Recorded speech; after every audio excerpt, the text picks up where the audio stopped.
এক মেয়ে শ্বশুর বাড়ি যাওয়ার আগে তার বাবাকে প্রশ্ন করলো, বাবা, আমাদের সামনের উঠানে ওই যে গাছটা আছে না, ওই গাছটা কি পিছনের বাগানে লাগানো যায় না? তখন মেয়েটির বাবা তাকে উত্তর দিয়ে বলল, ওই গাছটা হলো 4 বছরের পুরনো একটা গাছ, এটা এখন অন্য কোথাও লাগানো একেবারেই অসম্ভব।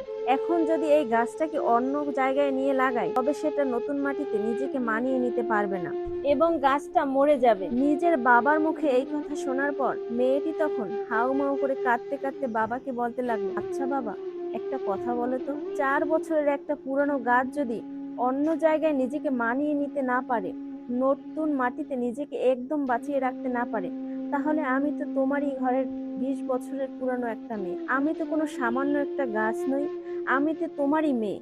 তাহলে তুমি বলো, আমি কিভাবে অন্য একটা নতুন বাড়িতে গিয়ে নিজেকে মানিয়ে নেব, নিজেকে সম্পূর্ণ বাঁচিয়ে রাখবো? মেয়ের মুখে এমন কথা শোনার পর তার পরিবারের সবাই যেন অবাক হয়ে গেল।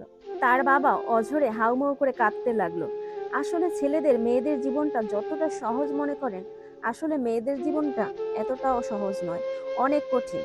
তাই এই পৃথিবীর প্রত্যেকটা ছেলেকে বলবো, আপনারা সবাই দয়া করে মেয়েদেরকে মন থেকে সম্মান করুন, তাদেরকে ভালোবাসুন।